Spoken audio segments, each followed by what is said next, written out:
오늘도 지지난주에 이어서 성전 건축에 대한 하나님의 마음을 나누고자 합니다. 여러분, 목사가 제일 하기 힘든 설교를 꼽는다고 한다면 두 가지의 설교가 있습니다. 하나는 전도 설교이고 또 하나는 성전 건축에 관한 설교입니다. 그런데 저는 지금 이 두 가지의 설교를 계속해야 하는 상황이다 보니까 참으로 쉽지 않은 지점이 있습니다. 그러니 여러분이 긍휼의 마음으로 잘 들어주시기를 부탁드리겠습니다. 지지난주에 설교의 핵심은 이것이었습니다. 교회가 성전 건축을 하기 위해서는 현실적 필요성도 있어야 하고 하나님의 필요성도 있어야 한다. 현실적 필요성은 우리 모두가 이미 공감하고 있는 바이고, 하나님의 필요, 즉 하나님의 입장에서 왜 성전 건축이 필요한가? 다시 말해서 성전 건축의 비전은 무엇인가에 대한 부분을 여러분과 나누었습니다. 성전 건축의 비전은 세움의 비전이었습니다. 성전을 세움으로 모든 세대를 세워가고 하나님의 나라를 세워가는 교회, 이것이 하나님의 비전이고 하나님의 필요다라고 여러분과 첫 시간을 통해서 함께 나누었습니다. 또한 하나님은 BC 520년에 무너진 성전을 재건하게 하셨는데 누구를 통해서 성전을 재건하게 하셨는가를 우리는 살펴보았습니다. 학개서의 말씀을 보니까 하나님이 감동하신 자들, 감동케 하신 자들을 통해서 멈춰 있었던 성전 건축을 재개하셨다라고 기록되어 있었습니다. 그래서 하나님은 모든 사람들을 통해서 그 성전 건축을 하실 수 있었지만 특별하게 꼭 집어서 하셨던 주님의 메시지는 성령의 감동을 받은 자, 하나님께 감동케 된 자를 통해서 하나님은 그 일을 이루신다라고 말씀을 하신 것입니다. 이렇게 멈춰 있었던 성전 건축은 BC 520년에 다시 시작되었지만 백성들의 마음은 여전히 어려움이 있었습니다. 성전 건축을 시작하면서 위축되고 의기소침해지고 자신감을 상실한 모습들이 계속적으로 백성들과 지도자들 사이에서 나타나게 되었던 것입니다. 자, 이런 백성들의 모습을 보면서 하나님은 다시 학개 선지자를 통해서 말씀하고 계십니다. 그것이 바로 오늘 읽었던 본문의 말씀, 학개서 2장의 말씀입니다. 하나님이 주저하고 있고 두려워하고 있는, 부담스러워하고 있는 지도자들과 모든 백성들에게 어떤 메시지를 통해서 다시 그들의 마음을 일으키시고 불태우셨는가? 첫 번째는 바로 마음을 굳세게 할지어다 라고 말씀하셨습니다. 오늘 본문 4절의 말씀을 우리 같이 한번 읽어보면 좋겠습니다. 시작. 그러나 여호와가 이르노라 스룹바벨아 스스로 굳세게 할지어다. 여호사닥의 아들 대제사장 여호수아야 스스로 굳세게 할지어다. 여호와의 말이니라. 이 땅 모든 백성아 스스로 굳세게 일할지어다. 내가 너희와 함께 하노라. 만군의 여호와의 말이니라. 아멘. 스룹바벨아, 너는 마음을 굳세게 할지어다. 대제사장 여호수아야, 너는 마음을 굳세게 할지어다. 참고로 여기서 말하는 여호수아는 여리고성을 무너뜨렸던 여호수아가 아닙니다. 대제사장 여호수아입니다. 뿐만 아니라 모든 백성들아, 너희는 마음을 굳세게 할지어다. 여러분, 무엇을 말하는 것입니까?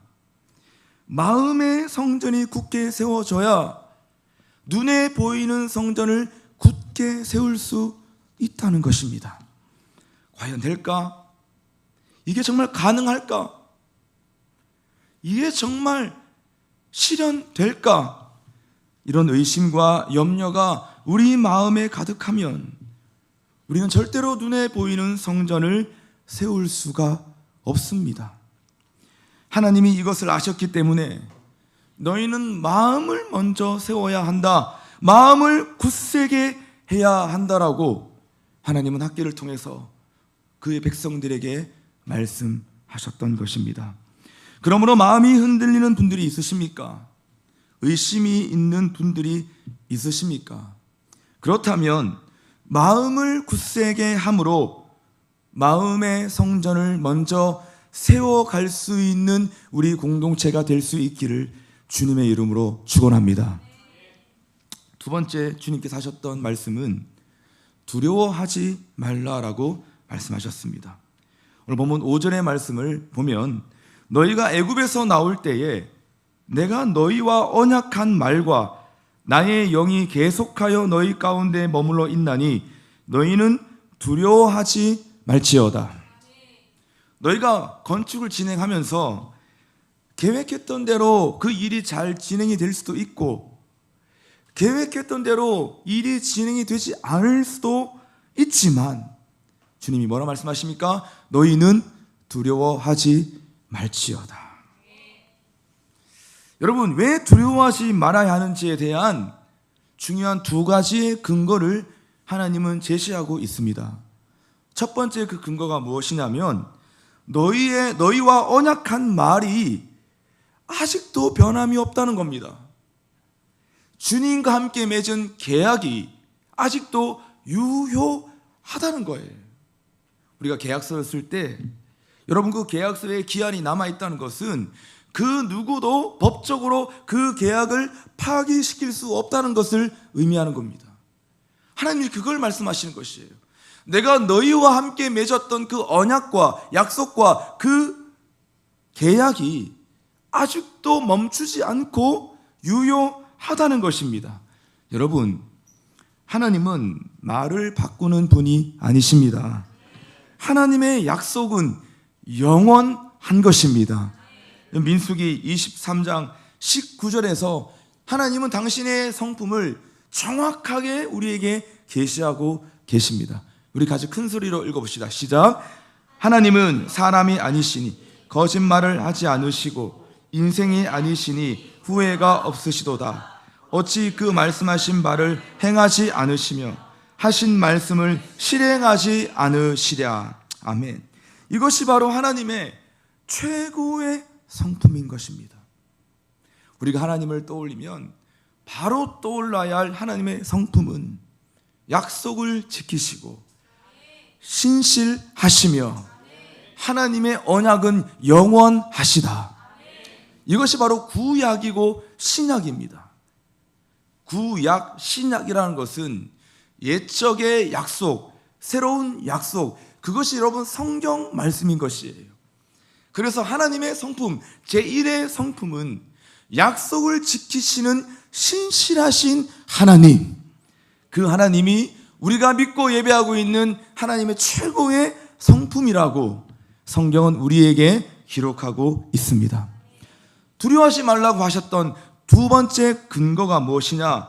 나의 영이 계속하여 너희 가운데 머물러 있나니. 성령이 계속해서 너희 가운데 머물러 있다. 여러분, 성령은 결코 우리를 떠나시는 분이 아니십니다. 성령은 계속하여 우리 가운데 머물러 있는 우리의 하나님이신 것을 우리는 평생에 걸쳐서 기억하고 살아야 할 줄 믿는 것입니다. 그러므로 우리 가운데 두려움이 있는 분들이 있다고 한다면 그것은 두려움의 문제가 아니라 성령 충만이 사라진 것입니다. 우리가 인생을 살아가면서 크고 작은 두려움과 걱정과 근심과 염려가 나의 영혼을 갉아먹을 때가 있습니다. 여러분 기억하십시오. 그것은 두려움의 문제가 아니라 내가 성령으로 충만하지 않다고 하는 여러분 그 전조 증상이 나타나는 것임을 우리는 반드시 기억해야 하는 것입니다. 사랑하는 여러분, 하나님은 우리의 두려움이 우리가 두려움에 노출될 수밖에 없는 그런 한계가 있다는 것을 아시고 지금 우리를 향해서, 백성들을 향해서 두려워하지 말라고 선포하십니다. 변함없는 하나님의 언약이 아직도 유효하고 하나님의 영이 계속적으로 우리 가운데 거하시고 머무시는 것을 우리가 기억함으로 인하여 모든 두려움을 떨쳐버릴 수 있는 저와 여러분, 우리 공동체가 될 수 있기를 주님의 이름으로 축원합니다. 세 번째, 학계 선지자를 통해서 말씀하셨던 주님의 메시지는 물질을 염려하지 말라는 것입니다. 쉽게 말해서 돈에 묶이지 말라는 것입니다. 오늘 본문 7절과 8절의 말씀입니다. 또한 모든 나라를 진동시킬 것이며 모든 나라의 보배 보화가 이르리니 내가 이 성전의 영광이 충만하게 하리라. 만군의 여호와의 말이니라. 은도 내 것이요 금도 내 것이니라. 만군의 여호와의 말이니라. 결국 교회가 성전 건축을 진행할 때에 가장 부담이 되는 지점은 물질을 드리는 것입니다. 정직하게 표현을 해서 돈이 아깝다는 것입니다. 물론 그렇지 않는 분들도 있지만 많은 성도들은 건축 헌금을 드리는 것을 아까워합니다. 여러분, 헌금이 왜 아까울까요? 그 이유는 하나님께 드린다고 생각하기 때문입니다.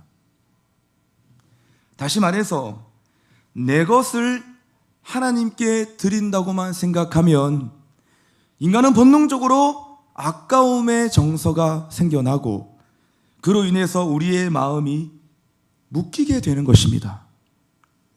그러나 은도 내 것이요 금도 내 것이다. 모든 나라의 보화가 내 것이다. 여러분, 이 말씀을 통해서 우리가 깨닫게 되는 것이 무엇입니까? 우리가 헌금을 드린다는 것은 내 소유를 하나님께 드리는 것이 아니라 나에게 맡겨주신 물질을 하나님께 드리는 것입니다. 그것이 헌금의 정신이고 예배의 정신입니다. 여러분 기억하십시오. 크고 작은 헌금을 드릴 때마다 이것은 내 소유와 내 것을 하나님께 드리는 것이 아니라 하나님이 나에게 맡겨주신 물질을 하나님께 드리는 정신과 행위가 바로 하나님께 드려지는 헌금이라고 하는 사실을 여러분 평생 잊지 않고 기억할 수 있기를 주님의 이름으로 축원합니다. 하나님은 저에게도 물질을 맡겨주셨고 하나님은 김 집사님에게도 물질을 맡겨주셨고 하나님은 박 집사님에게도 물질을 맡겨주셨고 하나님은 삼성전자 이재용 회장에게도 물질을 맡겨주셨고 하나님은 테슬라의 일론 머스크에게도 물질을 맡겨주셨습니다. 그러니까 주신 이도 여호와시요 거두신 이도 여호와이시니 하나님만 찬양할 뿐입니다 라고 하는 고백이 우리의 고백이 되어지는 것입니다. 그래서 하나님이 은도 내 것이요 금도 내 것이다 라고 하는 것은 물질이 있다고 되는 것도 아니고 물질이 없다고 안 되는 것도 아니라는 것입니다. 그러니까 백성들아, 너희가 성전을 건축해 나감에 있어서 경제 논리에 묶여 있지 말고 신앙 논리에 묶여 있어야 한다. 그것을 말씀하고 있는 것입니다. 사랑하는 여러분, 우리 모두가 물질에 묶여 있는 자들이 아니라 하나님에게 묶여 있는 자들이 될 수 있기를 축복합니다. 경제의 논리에 묶여 있는 자들이 아니라 하나님에게 묶여 하나님을 선택할 수 있는 평생의 삶이 될 수 있기를 주님의 이름으로 축원합니다. 마지막 네 번째 주님이 하셨던 메시지는 이전에 없던 영광을 보게 될 것이다. 본문 9절 말씀입니다. 이 성전의 나중 영광이 이전 영광보다 크리라. 만군의 여호와의 말이니라. 내가 이곳에 평강을 주리라. 만군의 여호와의 말이니라. 우리가 지난 8년 동안 머물러 있었던 여러 성정들을 기억해 보면 그때그때마다 하나님의 영광이 있었습니다. 물론 육신의 눈으로 바라보면 크고 화려하지는 않았지만 분명한 것은 하나님의 영광이 우리가 함께 예배했던 모든 처소와 성전 안에 가득 차 있었습니다. 그러나 새 성전을 향해서 하시는 하나님의 말씀은 이전의 영광보다 크리라. 이전에 없던 영광을 보게 될 것이다. 이것이 지금 하나님께서 하시고 있는 하나님의 말씀인 것이에요. 이전의 영광보다 크리라. 그래서 우리가 떠올려 보는 것입니다.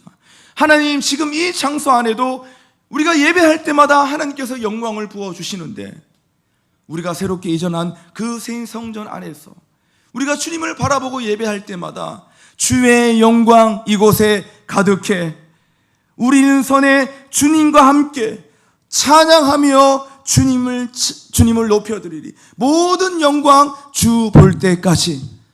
생각만 해도 여러분, 우리 가운데 부어주실 하나님의 놀라운 영광을 우리는 기대하지 않을 수가 없는 것입니다. 여러분, 우리가 한번 기대하면서 상상하면서 우리가 새 성전에서 하나님을 예배하는 여러분 그 마음을 가지고 우리가 이 시간 주의 영광 그곳에 가득해 우리 같이 한번 찬송하십시다. 찬양하십시다.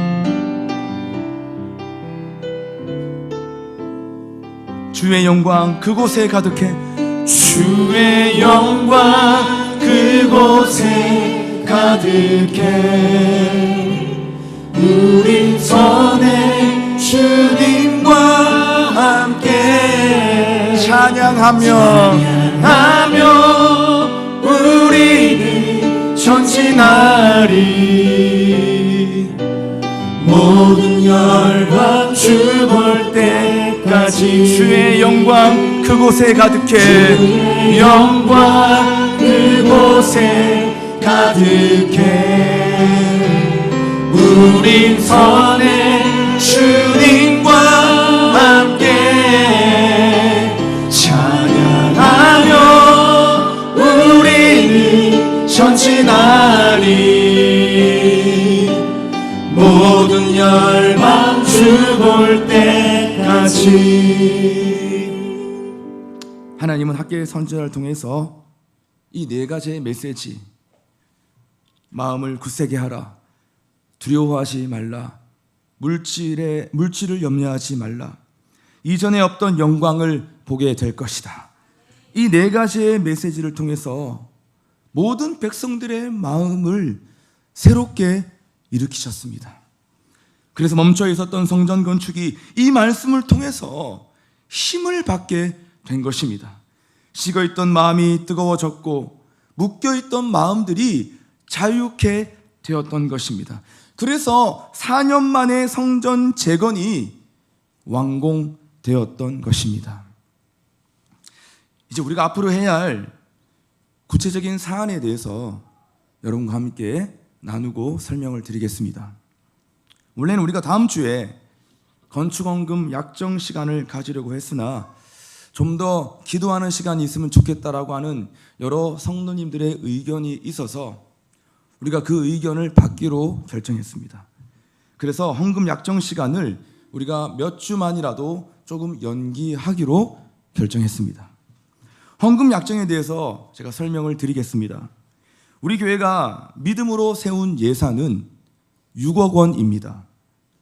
그리고 나머지는 대출을 통해서 건물을 매입하려고 합니다. 우리가 믿음의 예산을 6억 원으로 결정한 이유는 우리 교회가 건물을 매입하기 위해서는 최소한의 시드머니가 필요하기 때문에 6억 원이라고 하는 믿음의 예산을 세웠던 것입니다. 헌금, 약정 헌금의 방법은 일시 헌금으로도 하실 수가 있고 또한 몇 달을 나누어서도 하실 수 있습니다. 물론 일시 헌금이 일을 진행하기에는 편리하겠지만 정사정이 되시지 않는 분들은 몇 달에 걸쳐서 헌금을 하셔도 가능합니다. 여러분, 신앙생활을 잘 하다가 교회가 건축 헌금을 하게 되면 갑자기 예민해지시는 분들이 있습니다. 예민함을 넘어서 마음이 다치고 시험에 드는 분들도 간혹 계십니다. 아니, 내 형편도 빠듯한데 왜 건축 헌금을 하라고 하는 거야? 우리 교회는 이런 게 없어서 참 좋았는데 우리 교회도 이런 걸 하네. 이런 재정이 있으면 선교하는 데 더 써야 하는 거 아닌가? 이런 생각들로 인해서 혹여나 마음이 묶이는 분들이 있다고 한다면 여러분, 제가 한 가지만 부탁을 드리겠습니다. 혹시나 이런 마음으로 인해서 마음이 묶이는 분들이 있다고 한다면 헌금을 하지 않으셔도 됩니다.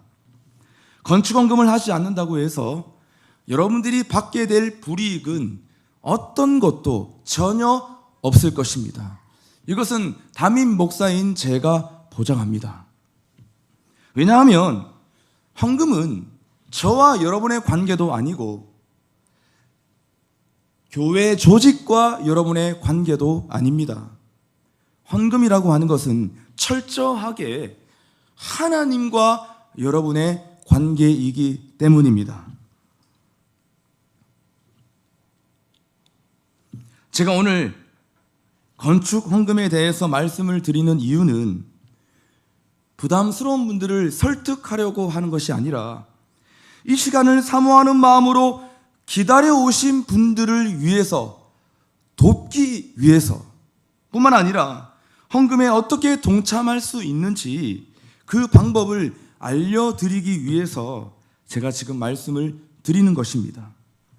우리 공동체 안에는 내 집을 얻고 내가 가지고 싶은 것을 얻는 것보다 주님의 성전을 세우는 것에 더 큰 기쁨과 가치를 가지고 살아가는 사람들이 있습니다.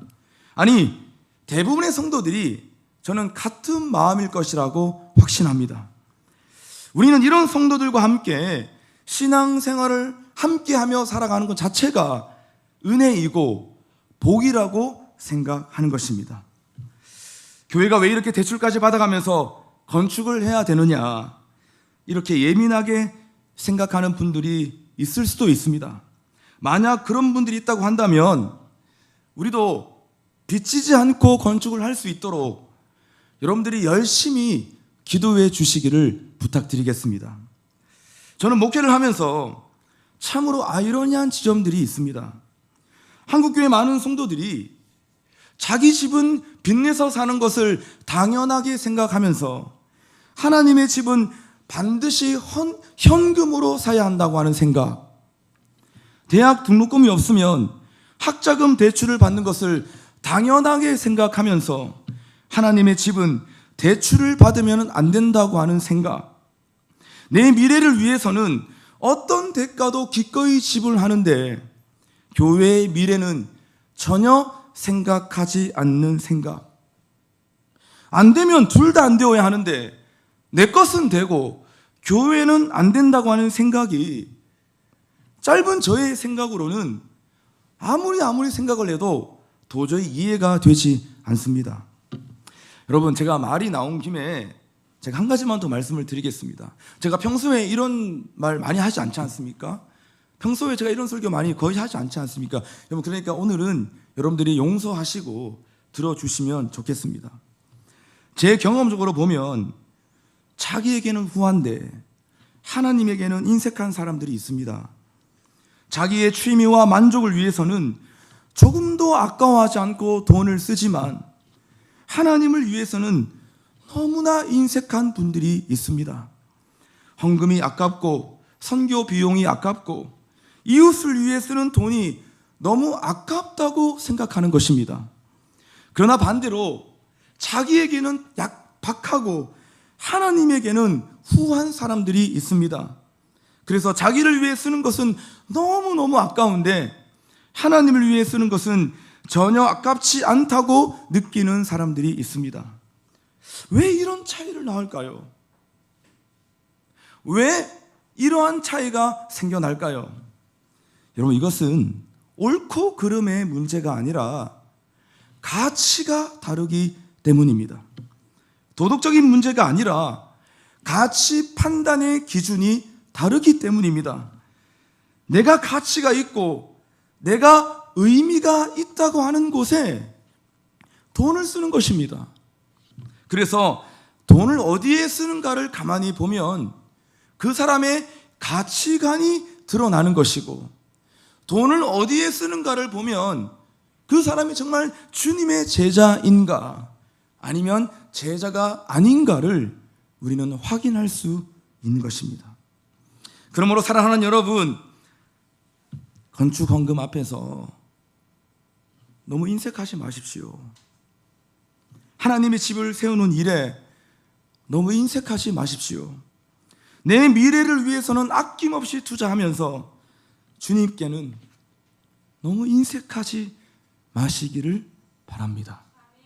뿐만 아니라 주님께 전부를 드리는 사람을 향해서 어리석다고도 말하지 마십시오. 주님께 전부를 내어드리는 성도를 보면서 무모하다고도 말하지 마십시오. 그분들은 그 무엇보다 주님께 드리는 것이 가장 기쁨이고 가장 복되다고 생각하며 영광스럽게 드리는 하나님의 사람이기 때문입니다. 말씀을 마무리하겠습니다. 저는 건축위원회가 출범된 이후 건축의 과정 속에 놀라운 은혜의 간증들을 보게 됩니다. 성전 건축이 마냥 부담스러운 것만은 아니구나, 이런 은혜의 간증을 만들어내는 축제와 같은 시간인 것을 제가 다시금 깨닫게 되어집니다. 몇 주 전에 우리 교회를 섬기고 있는 14명의 리더들이 1차로 건축 헌금을 약정하였습니다. 이때 약정된 헌금이 정확하게 2억 300만 원입니다. 그 중에는 전세 보증금을 빼서 약정을 하신 분도 있고 청약 통장을 깨서 약정하신 분도 있습니다. 모아놓았던 재정을 드리는 것뿐만 아니라 더 드리고 싶어서 대출까지 받아서 약정하신 분들이 대부분입니다. 뿐만 아니라 헌금을 하기 위해서 자신의 아끼는 고가의 악기까지 팔아서 드리는 분, 모아놓았던 결혼 자금 전액을 드리는 분, 산지 얼마 되지도 않은 자동차를 팔겠다고 나서는 분. 더 놀라운 간증은 우리의 지금 분양을 도와주시고 있는 분양사의 본부장님이 우리 교회가 어떤 교회인가를 탐색하려고 우리 교회 유튜브를 찾아서 들어오셨다가 지지난주에 우리가 예배 드리는 그 예배를 드리기 시작하면서 그 예배와 말씀을 통해서 하나님의 은혜를 주신 거예요.